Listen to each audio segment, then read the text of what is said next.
আজকের এই medical team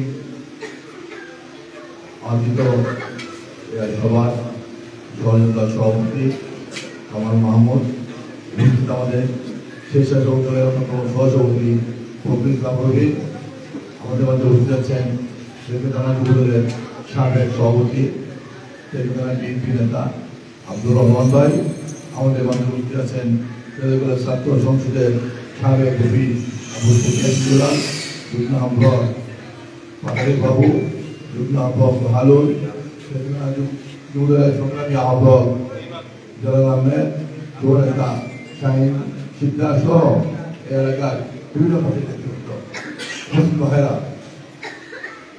আপনারা জানেন গত 16 বছর কিন্তু বাংলাদেশের স্বাস্থ্য ব্যবস্থাকে একদম ধ্বংস করে দিয়েছে। এই ফ্যাসিস্ট সরকার গত 16 বছর স্বাস্থ্য সেবার টাকা লুটপাট করে খেয়েছে, লুটপাট করে খেয়ে এটাকে বিদেশ পাঠিয়ে দিয়েছে। আপনারা দেখেছেন যখন গত ফ্যাসিস্ট আমলে করোনা আক্রান্ত বাংলাদেশের মানুষ তথা বিশ্বের মানুষ, তখন কিন্তু এই করোনার জন্য বিদেশ থেকে অনেক সাহায্য দিয়েছিল। সমস্ত সাহায্য কিন্তু এই ব্রিটিশ সরকারের নেতাকর্মীরা লুটপাট করে ফেলেছে আর বিপদগ্রস্ত ছিল বাংলাদেশের সাধারণ মানুষ। আমরা কিন্তু এই করোনার সময় তারেক রহমানের দেশে বিএনপির প্রতিটা নেতাকর্মী করোনা আক্রান্ত ভাই বোনদের পাশে দাঁড়িয়েছে, তাদের সেবা করার জন্য কাজ করেছে। বিএনপির ভারপ্রাপ্ত চেয়ারম্যান তারেক রহমানের নির্দেশে ভেবের ডাক্তার ভাইরা বোনেরা সারা বাংলাদেশে করোনা আক্রান্ত ভাই বোনদের চিকিৎসা সেবা দিয়েছে, ফ্রি সার্ভিস দিয়েছে, অ্যাম্বুলেন্স সার্ভিস দিয়েছে। এমনকি বিভিন্ন জেলায় আমাদের নেতৃবৃন্দ দাফনের ব্যবস্থা করেছিলেন। আপনারা দেখেছেন করোনার সময় কোন পরিবারে কোনো আক্রান্ত হয়ে কোনো সদস্য যদি মারা যেত তাহলে কিন্তু তারা দাফনও করতে পারত না, এমন অবস্থা দাঁড়িয়েছিল। কিন্তু তারেক রহমানের নির্দেশে সারা বাংলাদেশের গঠনের 2 বছর পূর্বেই আমাদের নেতা তারেক রহমান রাষ্ট্র মেরামতের জন্য 31 দফা তিনি প্রণয়ন করেছেন, 31 দফা তিনি ঘোষণা করেছেন। তিনি দেখেছেন এই ফ্যাসিস্ট সরকার বাংলাদেশের বিভিন্ন প্রতিষ্ঠানগুলো, বিভিন্ন রাষ্ট্রীয় প্রতিষ্ঠানগুলো এবং সাংবিধানিক প্রতিষ্ঠানগুলো ধ্বংস করে দিয়েছে।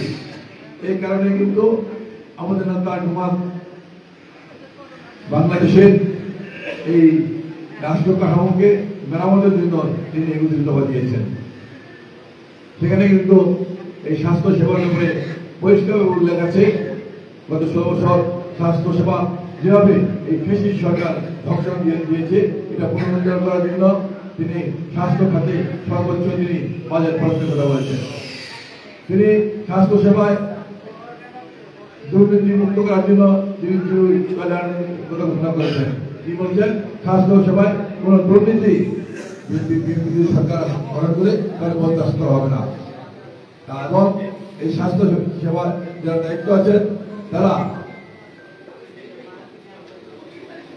আগামীতে তাদের বিভিন্ন পেশা সমন্বয়ের ব্যাপারে যোগ্যতার ভিত্তিতে মূল্যায়ন করা হবে।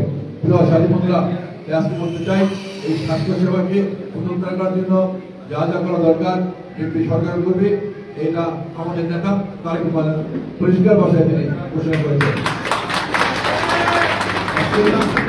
আমাদের দল আজকে এখনো ক্ষমতা আসেনি, আমরা মনে করি আজকে আমাদের দলের নেতৃত্বের মাধ্যমে সহযোগিতার মাধ্যমে আমরা এই এলাকার সাধারণ মানুষকে আমরা স্বাস্থ্য সেবা দেওয়ার জন্য আমাদের বিএনপি নেতৃত্ব উদ্যোগ নিয়েছে।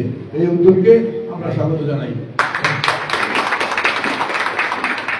এই এলাকাটা আমাদের বিএনপি নেতা কামাল মাহমুদ গত বছর ডেঙ্গু সময় এখানে ফ্রি সার্ভিস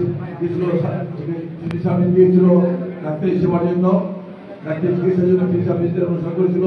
আমরা মনে করি এই এলাকায় এই ফ্রি সার্ভিস দেওয়া হচ্ছে, এলাকার সাধারণ মানুষ ও গরিব মানুষের কাছে উপকৃত হচ্ছে। এই জন্য এই উদ্যোগ নেওয়ার জন্য আমি এই এলাকার বিভিন্ন নেতা কামাল মাহমুদকে আন্তরিকভাবে ধন্যবাদ জানাচ্ছি। আমরা শুধু বলতে চাই, বিএনপি জনগণের দল, বিএনপি সবসময় জনগণের পাশে আসে, বিএনপি জনগণের পাশে থাকে, বিএনপি সবসময় জনগণের বিপদ আপদে জনগণের পাশে থেকে জনগণের সেবা করার জন্য কাজ করছে। প্রিয় সাথী বন্ধুরা, আগামী বছর ফেব্রুয়ারি মাসে জাতীয় সংসদ নির্বাচন হবে। সেই নির্বাচনে আমাকে এই এলাকায় ঢাকা আমার আসন থেকে বিএনপি মনোনয়ন করেছেন। আমি এই জন্য আমি আমার সৃষ্টিকর্তা আল্লাহ তাআলার কাছে শুকরিয়া আদায় করছি এবং বিএনপি চেয়ারপারসন তারেক রহমান পরিষ্কার ভাষায় বলেছেন, আজকে একটি কঠিন অবস্থায় যাচ্ছে দেশ। আজকে গণতন্ত্র নেই, আজকে একটি অনির্বাচিত সরকার দিয়ে দেশের কখনো উন্নয়ন হতে পারে না, দেশের কখনো এগিয়ে যেতে পারে না। তাই দেশকে এগিয়ে নেওয়ার জন্য, দেশের গণতন্ত্রকে রূপ দেওয়ার জন্য, দেশের অর্থনৈতিক উন্নয়নের জন্য একটি গণতান্ত্রিক সরকার দরকার, জনগণের সরকার দরকার। এই কারণেই আমাদের বাড়ির চেয়ারম্যান বলেছেন, আগামী দিনে যদি বিএনপি ক্ষমতা আসতে পারে, ইনশাআল্লাহ বিএনপি জনগণের সেবা করার জন্য কাজ করবে এবং বাংলাদেশের গণতন্ত্র রক্ষা করবে, জনগণকে এগিয়ে সাথে নিয়ে এদেশকে এগিয়ে নিয়ে যাবে। সেই প্রত্যাশায় আগামী দিনে আমাকে তাদের সঙ্গে ভোট দিয়ে আপনাদের পাশে থাকার জন্য সুযোগ করে দেবেন।